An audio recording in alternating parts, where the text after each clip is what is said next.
ஹரி ஓம். வணக்கம். சிந்திக்கு சில துளிகள். இன்று நாம் 4 பேருக்கு கடன்பட்டவர்கள் என்று நான் சொல்லிக்கிட்டு இருக்கேன். அப்போது இன்றைக்கி தந்தையை பற்றி பார்ப்போம். நம்ம வாழ்க்கையில் தந்தை மிக முக்கியமானவர். தாய்க்கு சிறந்த கோவிலும் இல்லை, தந்தை சொல் மிக்க மந்திரம் இல்லை என்கிறார்கள் பெரியோர்கள். தந்தையினுடைய சொல்லை, அவருடைய வார்த்தையை தட்டாமல் வாழ்க்கையில் செயல்பட வேண்டும் என்பது இதனுடைய அர்த்தம். ஒரு விஷயம் சொல்லலாம். அதாவது தந்தை அடிக்கடி ஏதாவது ஒன்றை நமக்கு உபதேசம் சொல்லிக்கிட்டே இருப்பார். அது சில பேர்த்துக்கு கடுப்பாக கூட இருக்கலாம். ஆனால் அவர் தன்னுடைய வாழ்க்கையில் அனுபவித்த அந்த உண்மையை, பாடத்தை நமக்கு சொல்லிக் கொடுக்கிறார் என்று நினைத்து பாருங்கள். ரொம்ப சந்தோஷமாக இருக்கும்.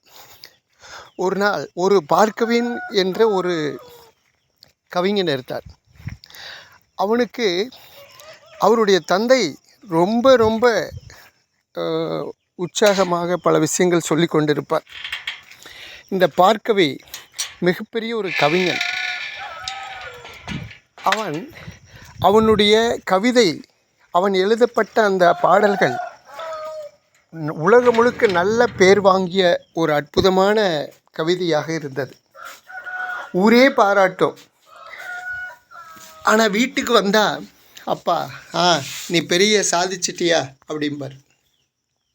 அப்பா இப்படி சொல்லிட்டாரேன்னு மறுபடியும் ரொம்ப கவலைப்பட்டு, ரொம்ப கவனித்து, ரொம்ப துல்லியமாக அழகான பாடல் எழுதுவான். இந்த தமிழ்நாட்டினுடைய முதலமைச்சரே கூப்பிட்டு அவருக்கு ப்ரைஸ் கொடுப்பார். ஊரில் வந்து இறங்குவான். ஊர் மக்களெல்லாம் மேலதாளத்தோடு வரவேற்பாங்க.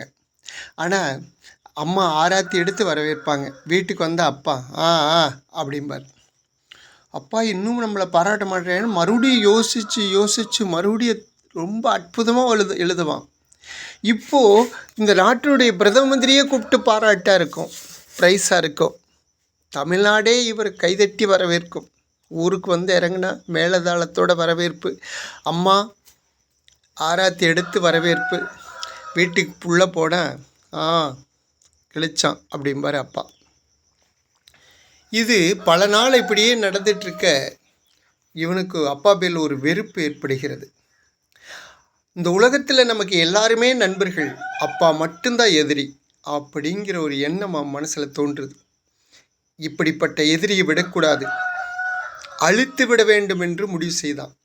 அப்பாவை கொன்னுடணும் அப்படின்னு முடிவு செய்ய ஒரு நாள் அன்னைக்கு நைட்டு 1 மணிக்கு கத்தியை தீட்டி வச்சுட்டு அப்பா தூங்கும்போது ஒரே போட்டணும் அப்படின்னு சொல்லிட்டு அப்பாவுடைய ரூமுக்கு போகிறான். அந்நேரத்துக்கு அப்பா அம்மா 2 பேரும் பேசிகிட்டு இருக்காங்க. என்ன பேசிகிட்டு இருக்காங்க?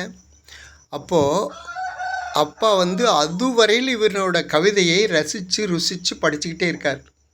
படிச்சுட்டு அந்த போதும் நாளைக்கு பார்க்கலான்னு வைக்கிறாரு.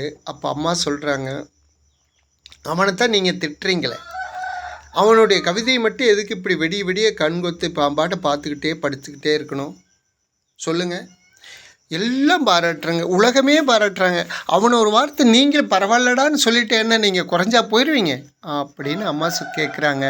அதுக்கு அப்பா சொல்கிறாங்க, அட பைத்தியமே, அவன் உலகமே பாராட்டுற அளவுக்கு சிறந்தவனாக வளரணுங்கிறதுக்காகத்தான் நான் அவனை வந்து தினசரி அவனை திட்டிகிட்ருக்கேன். அப்பாவும் வந்து பாராட்டிட்டாரு அப்படின்னா அவன் வந்து மிதமிஞ்சி போயிடுவான். அவன் வந்து சோம்பலாகிடுவான். அவனோட மூளை வேலை செய்யாது. அதனால் யாராவது ஒருத்தர் அவனை தூண்டிக்கிட்டே இருக்கணும். அந்த எண்ணத்தில் தாண்டி நான் அவனை சொல்கிறேன். அவன் என் மகன்டி, இந்த உலகமே பாராட்டுற அளவுக்கு அவன் பெரிய ஆளாகுவான். அவன் யார் அப்படின்னு சொல்லி அப்பா சொல்கிறாரு. இதை கதவு ஓரம் வந்து கத்தியோடு நின்றுட்டு கேட்ட பார்க்கவிக்கு தூக்கி வாரி போடுது. ஓடி போய் அப்பா கால் விழுந்து, அப்பா அப்பா என்னை மன்னிச்சிருங்கப்பா. டே என்னடா அது இந்நேரத்துக்கு எந்திரி அப்படிங்கிறாரு. என்னாச்சுங்கிறாரு. கையில் வேற கத்தி. என்னடா கத்தியோடு நிற்கிறேன், என்னடா அது அப்படிங்கிற போது அவன் உண்மையை சொல்கிறான். அப்பா அடப்பாவி, உன்னோட நன்மைக்காகத்தான்டா நான் சொன்னேன். நீ நல்லா இருக்கணும், மேலும் மேலும் வளரணுங்கிறதுக்காகத்தான் இதை செஞ்சேடா. ஆனால் அதுவே உன் மனசு புண்பட்டிருக்கு அப்படின்னா என்னையும் நான் மாற்றிக்கிறேன்டா அப்படின்னு சொல்லிட்டு அப்பா வந்து அவனை கட்டி தழுவி, கவலைப்படாத மகனே, நீ பெரிய ஆளாகவேங்கிற. இந்த உதாரணம் வந்து நம்ம வாழ்க்கையில் நமக்கெல்லாம் பாடம். அப்பா நமக்கு சொல்லிக்கிட்டே இருக்கார் அப்படின்னா அந்த சொல்கிறதுக்கு ஒரு காரணம் இருக்குது அப்படின்னு புரிஞ்சுக்கணும். ஏன்னா அவங்க நம்ம தன்னோட பிள்ளை கெட்டு போயிடணும்னு நினைக்க மாட்டாங்க. தன்னோட பிள்ளை அழிக்கணும், அதிகாரம் பண்ணி தன்னோட கைக்குள்ளே வச்சுக்கணும் அப்படின்னு எல்லாம் நினைக்க மாட்டாங்க. அவங்க நாம் நல்லா இருக்கணுங்கிறத தவிர பெற்றோர்கள் வேறு ஏதாவது நினைப்பார்களா? யோசியுங்கள்.